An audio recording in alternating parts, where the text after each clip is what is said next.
তো ইয়াতে আমি শিকিম একাউন্টিং ইকুৱেশ্যনছ কি হয় ঠিক আছে ইয়াতে একাউন্টিং ইকুৱেশ্যনে দিয়া আছে asset is equal to capital plus liability আমাৰ যিমানখিনি ক্যাপিটেল আছে বিজনেছত ইনভেস্ট কৰা পইচা আছে এইখিনি হৈছে আমাৰ ক্যাপিটেল আৰু লায়াবিলিটিজ হৈছে আমাৰ ধাৰখিনি ঠিক আছে সেই দুটা আমাৰ এড কৰিলে আমি কি পাওঁ এসেটছ পাওঁ সাপোজ আমাৰ বিজনেছত আমাৰ এসেটছ আছে 50000 তাতে কি কি ইনক্লুড হৈ আছে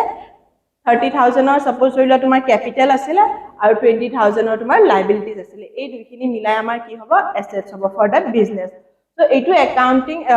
ইকুৱেশ্যনছ টু তোমালোকৰ এক্সাম্পল দিয়ে কেতিয়াবা হয়তো তোমালোকৰ ক্যাপিটেলটো মিস হৈ থাকিব পাৰে ফিল ইন দা ব্ল্যাঙ্কছত নাথাকিব পাৰে তোমালোকে লিখিব লাগিব যে asset is equal to capital plus liabilities ঠিক আছে এমসিকিউ এইটো প্ৰায় আহি থাকে আমি কোৱেশ্চন পেপাৰত দেখা পোৱা গৈছে তো তোমালোকে এইটো স্ক্ৰীনশ্বট লৈ লবা নেক্সট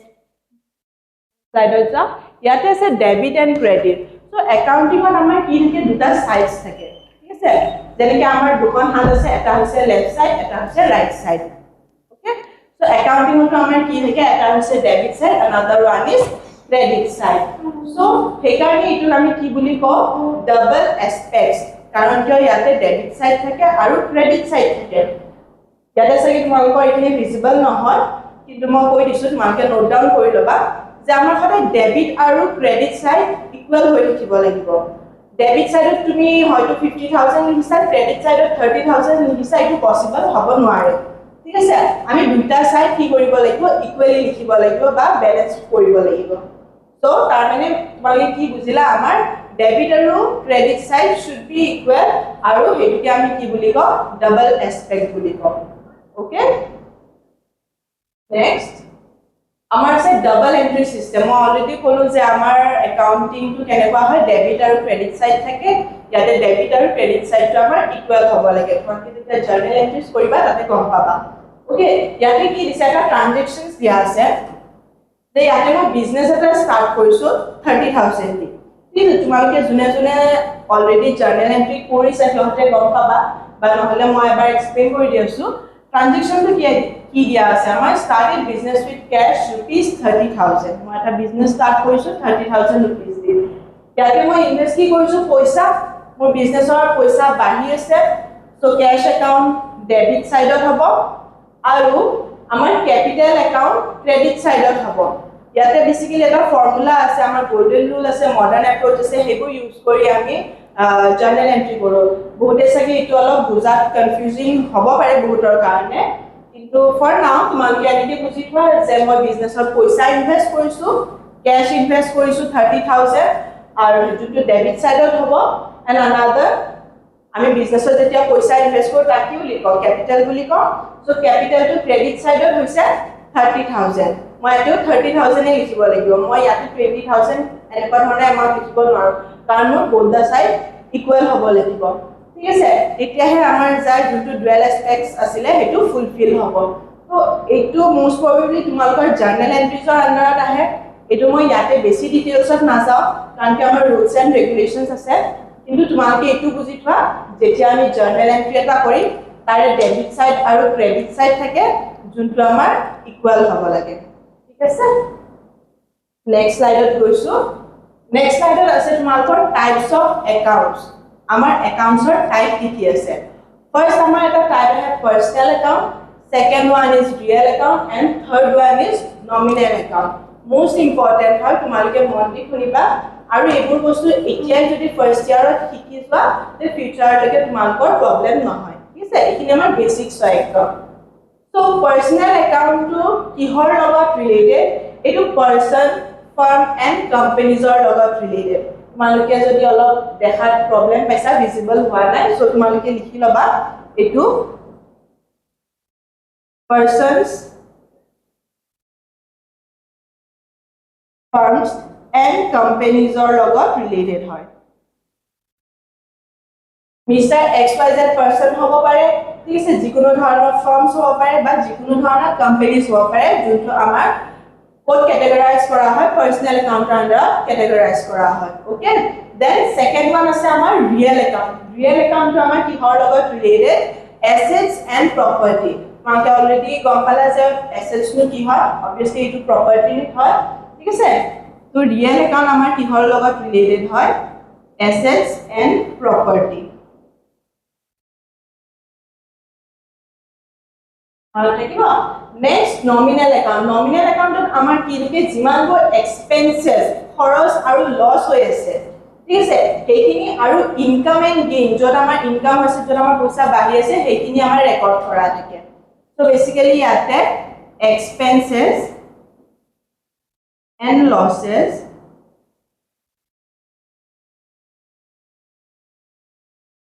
income and gain খিনি ৰেকৰ্ড কৰা থাকে তোমালোকে তিনটাতে কি পালা personal account to persons or লগত related হয় it can be a person Mr. XYZ কোনো ধৰণৰ ফাৰ্ম হ'ব পাৰে বা কোনোবা ধৰণৰ কোম্পানীজ হ'ব পাৰে ঠিক আছে ৰিয়েল একাউণ্টটো আমাৰ কিহৰ লগত ৰিলেটেড হয় এছেটছৰ লগত ৰিলেটেড হয় নেক্সট নমিনেল একাউণ্টটো আমাৰ কিহৰ লগত ৰিলেটেড আছিলে expenses and losses income and gain okay এইটো তোমালোকে লাৰ্ণ কৰিবা সো এইটো হৈছে মেইন ট্ৰেডিশনেল আমাৰ তিনটা টাইপ হয় টাইপস অফ একাউণ্ট ঠিক আছে নেক্সট সো ইয়াৰ পিছত যেতিয়া আমি জাৰ্নেল এন্ট্ৰি কৰিম তাৰে কাৰণে আমাৰ ৰুলছ আছে বা এইটো তোমালোকৰ থিওৰিটো আহি থাকে 3 to 5 মাৰ্কছৰ কাৰণে আহি থাকে ঠিক আছে এইটো তোমালোকে লাৰ্ণ কৰিবা golden rules of debit and credit আমি ডেবিট সাইডত কেতিয়া কি ৰেকৰ্ড কৰিম ক্ৰেডিট সাইডত কেতিয়া কি ৰেকৰ্ড কৰিম আমি সেইখিনি কেনেকৈ গম পাম ঠিক আছে সো ফাৰ্স্ট ৰুল আছে সেম আছে আমাৰ তিনিটা ধৰণৰ একাউণ্ট দিয়া আছে personnel account real account nominal account তিনিটা একাউণ্টত আমি ক্লাসিফাই কৰিব লাগিব আমাৰ ট্ৰানজেকচনছ খিনি তাৰ মানে বিজনেছৰ লগত যিমানখিনি ৰিলেটেড আমাৰ খৰচ হৈ আছিল ইনকাম হৈ আছিল ঠিক আছে সেইখিনি আমি তিনিটা একাউণ্টত ৰেকৰ্ড মানে ফাৰ্স্ট আমি ৰেকৰ্ড কৰিম দেন ক্লাসিফাই কৰিম যে কোনটো একাউণ্টৰ ভিতৰত পৰিব পাৰ্সোনেল একাউণ্টত পৰিব নে ৰিয়েল একাউণ্টত পৰিব নে নমিনেল একাউণ্টত পৰিব ওকে দেন পাৰ্সোনেল একাউণ্টৰ ৰুলটো কি হয় ডেবিট দ্য ৰিসিভাৰ কি ৰিসিভ কৰিব ডেবিট সাইডত তুমি কি ৰেকৰ্ড কৰিবা দ্য ৰিসিভাৰ যোনে পইচা কেশ ৰিসিভ কৰি আছে ওকে মই ডেবিট টু ডিআৰ বুলি লিখিছো আমি একাউণ্টছত এনেকৈ ইউজ কৰো ডেবিট কি হ'ব the ৰিসিভাৰ debit the receiver and credit the giver তাৰ মানে পাৰ্সোনেল একাউণ্টৰ ৰুলটো কি হয় ডেবিট সাইডত আমি কি কৰিম দ্য ৰিসিভাৰ যোনে পইচাখিনি ৰিসিভ কৰি আছে হি ডেবিট সাইডত ৰেকৰ্ড হ'ব ক্ৰেডিট দ্য গিভাৰ যোনে পইচা দি আছে আনজন ব্যক্তি সাপোজ মই যদি কাবাক পইচা দি আছো তেতিয়া মই গিভাৰজনৰ নাম ক'ত লিখিম ক্ৰেডিট সাইডত ঠিক আছে সো এইটো ৰুল হৈছে আমাৰ পাৰ্সোনেল একাউণ্টৰ কাৰণে ৰিয়েল একাউণ্টত আমি কি ৰেকৰ্ড কৰিম আৰু ৰিয়েল একাউণ্টটো কিহৰ লগত ৰিলেটেড আছিল এছেটছৰ লগত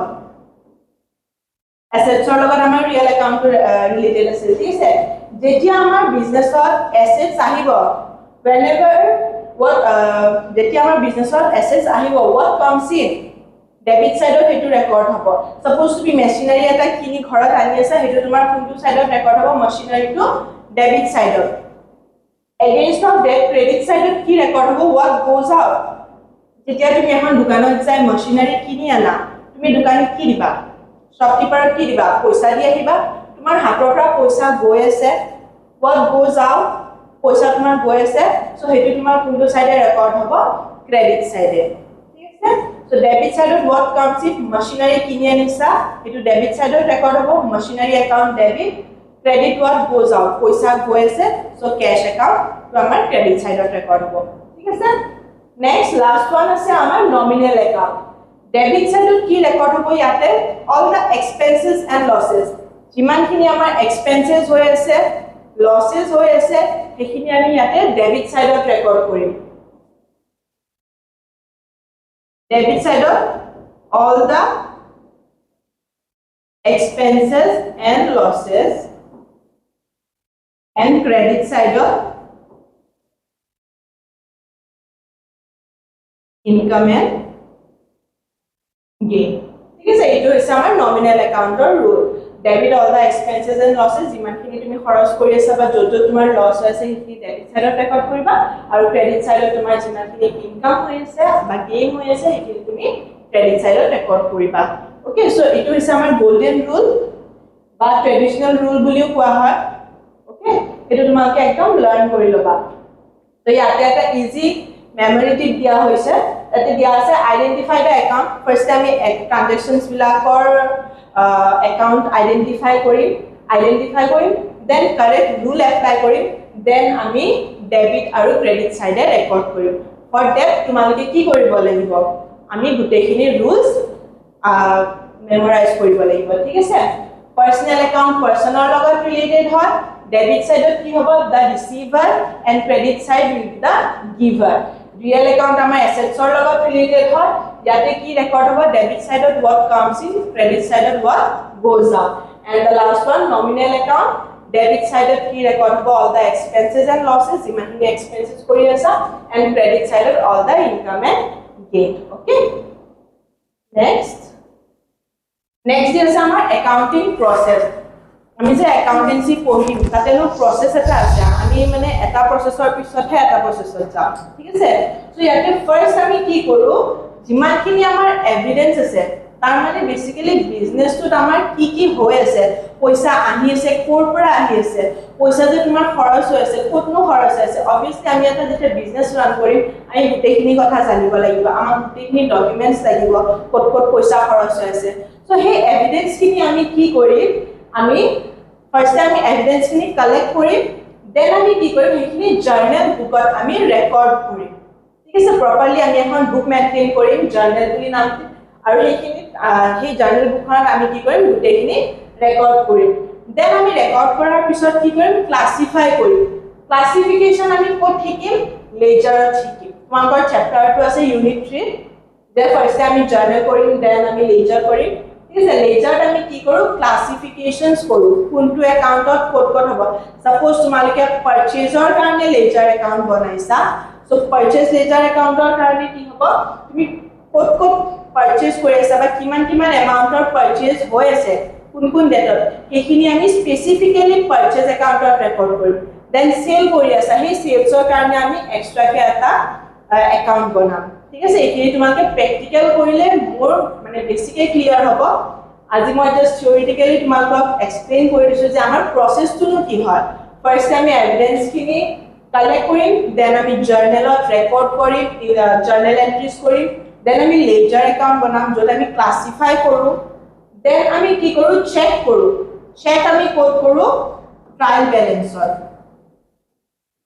ঠিক আছে চেকিং আমি কোড কৰো ট্ৰায়াল ব্যালেন্সৰ দুটা সাইডে আমাৰ ইকুয়াল হ'ব লাগিব মানে ডেবিট আৰু ক্ৰেডিট সাইড ইকুয়াল হ'ব লাগিব then আমি কি কৰো হেখিনি ৰিপোৰ্ট কৰো কোড ৰিপোৰ্ট কৰি ফাইনাল একাউন্টত আমাৰ ফাইনাল একাউন্ট আছে তিনিটা টাইপৰ তো তাতে আমি এখিনি ৰিপোৰ্ট কৰো আমি ফাইনাল একাউন্টৰ কাৰণে বেছি ডিটেইলছত নাযাও কাৰণ ফাইনাল একাউন্টৰ কাৰণে এক্সট্ৰা মাউন্টৰ চ্যাপ্টাৰছ আছে বা এক্সট্ৰা হেতু নিজে মানে বহুত বেছি ডাঙৰ ফাস্ট হয় তো এই কাৰণে মই একটু বেছি ডিটেইলছত নাযাও ঠিক আছে ফাৰ্স্ট তোমালোকে এভিডেন্স খিনি ৰেকৰ্ড কৰিবা জাৰ্নেলত দেন ক্লাসিফিকেশন কৰিবা লেজাৰত দেন চেক কৰিবা কোড ট্ৰায়াল ব্যালেন্সত এন্ড দেন লাস্ট ৰিপোৰ্ট কৰিবা কোড তোমালোকৰ ফাইনাল একাউন্টছ ঠিক আছে সো the final aim কি হয় আমাৰ understand the financial performance and the position of the business আমাৰ যেটো একাউন্টিং প্ৰসেস আছে সেই প্ৰসেসটো কৰাৰ উদ্দেশ্য কি হয় আমাৰ অবজেক্টিভস কি হয় যাতে আমি সেই বিজনেছটোৰ পজিশনটো গম পাওঁ ঠিক আছে আৰু সেই পজিশনটো গম পালে কি কৰিব পাৰিম আমি ফিউচাৰত যিকোনো ধৰণৰ ডিসিজন ল'ব পাৰিম যে আমি কন্টিনিউ কৰিম নে নাই ক'ত ইনভেষ্ট কৰিলে ভাল হ'ব এনেকুৱা ধৰণৰ আমি ডিসিজনবিলাক ল'ব পাৰিম ঠিক আছে নেক্সট তোমালোকৰ ইখিনিয়া আছিল আজিৰ কাৰণে আমি এটা কুইক ৰিভিজন লৈ লওঁ তো ফাৰ্স্ট আমি শিকিছিলো একাউন্টিংত কি থাকে recording classify summarise and interpret কৰা থাকে ফাৰ্স্ট আমি ৰেকৰ্ড কৰিম দেন ক্লাসিফাই কৰিম দেন সামাৰাইজ কৰিম then interpret কৰিম এইটো হৈছে আমাৰ একাউন্টিংত আমি বেসিক্যালি এইখিনি কৰো record classify summarise and then interpret okay next হৈছে আমি ইকুৱেশনটো শিকিছিলো ইকুৱেশনটো কি আছিল এসেটছৰ লগত ইকুৱেল কি হয় যিমানখিনি আমাৰ ক্যাপিটালস আছে আৰু লায়াবিলিটিজ আছে সেইখিনি যেতিয়া আমি প্লাস কৰো আমি কি পাওঁ এসেটছ পাওঁ ওকে দেন থাৰ্ড আছিল আমাৰ ডাবল এন্ট্ৰি কি হয় আমাৰ যিকোনো ধৰণৰ এন্ট্ৰিজৰে দুটা কি থাকে এসপেক্টস থাকে every transactions has two aspect debit side and credit side থাকিবই ওকে এন্ড থাৰ্ড ফৰ্থত আমি কি শিকিছো rules শিকিছো গোল্ডেন ৰুল যোনটো হয় ট্ৰেডিশনাল এপ্ৰোচ এটো শিকিছো তাতে আমি তিনিটা ধৰণৰ একাউন্ট পাইছিলো ফাৰ্স্ট ওয়ান আছিল পাৰ্সনেল second one is real and third one is nominal মানে লিখি লবা personal account শিকিছিলো then real and the last one is nominal এটা আমি একাউন্ট শিকিছিলো তোমালোকৰ সাগে মনত আছে পাৰ্সনেল একাউন্ট পাৰ্সনৰ লগত ৰিলেটেড হয় ৰিয়েল একাউন্ট এসেটছৰ লগত related and nominal account expenses and losses income and গেইনৰ লগত ৰিলেটেড হয় এটোৰ ওপৰত ভিত্তি কৰি আমি ৰুলছটো পঢ়িছিলো ঠিক আছে এইখিনি এবাৰ মনত কৰি লবা দেন আমি শিকিলো প্ৰসেসত আমি কি কৰো জাস্ট মই তোমালোকক এক্সপ্লেইন কৰিলো ডকুমেন্ট যিমানখিনি এভিডেন্স আছে সেইখিনি আমি জাৰ্নেলত ৰেকৰ্ড কৰো লেজাৰত ক্লাসিফাই কৰো then trial balance আমি ৰেকৰ্ড কৰো হয় না দেন ফাইনাল একাউন্ট কৰো ঠিক আছে এইটো হৈছে আমাৰ প্ৰসেসটো সো বেসিক্যালি তোমালোকে কনসেপ্ট শিকিলা আৰু যিমানখিনি ৰুল আছিল সেইখিনি আমি এপ্লাই কৰিব লাগিব দেন আমি ধুনীয়াকৈ জাৰ্নেল এন্ট্ৰিজ আমি ৰেকৰ্ড কৰিব পাৰিম ঠিক আছে তেতিয়া তোমালোকৰ জাৰ্নেল এন্ট্ৰিজখিনি ক্লিয়াৰ হ'ব ফাৰ্স্ট অফ অল তোমালোকে আজি বেসিক্স টাৰ্মছখিনি শিকিলা এসেটস লায়াবিলিটিজ ক্যাপিটাল ইনকাম হয় না এইখিনি শিকিলা তাৰপিছত আমি টাইপস অফ একাউন্টস শিকিলো গোল্ডেন ৰুল শিকিলো এইখিনি তোমালোকে আজি এবাৰ ৰিভাইজ দিবা দেন আমি নেক্সট ক্লাছলৈকে আমি জাৰ্নেল এন্ট্ৰিজ শিকিম ঠিক আছে তো আজিলৈ এইখিনি আছিল আমাৰ অফলাইন বেচেস চলি আছে স্টাৰ্ট হৈ গৈছে তোমালোকে কন্টাক্ট নম্বৰ পাই যাবা ইয়াতে আমাৰ স্ক্ৰিনত সো তোমালোকে ইয়াতে কন্টাক্ট কৰিব পাৰা আমাৰ অফলাইন ক্লাसेस জয়েন কৰিব পাৰা তোমালোকৰ অফলাইন ক্লাसेसৰ ফিজ হৈছে 800 এন্ড অনলাইন ক্লাसेसৰ কাৰণে হৈছে 400 ঠিক আছে সো তোমালোকৰ কিবা কনফিউজনছ থাকিলে তোমালোকে মোক কমেন্ট বক্সত লিখিব পাৰা মই নিশ্চয়কৈ ৰিপ্লাই দিম okay thank you for today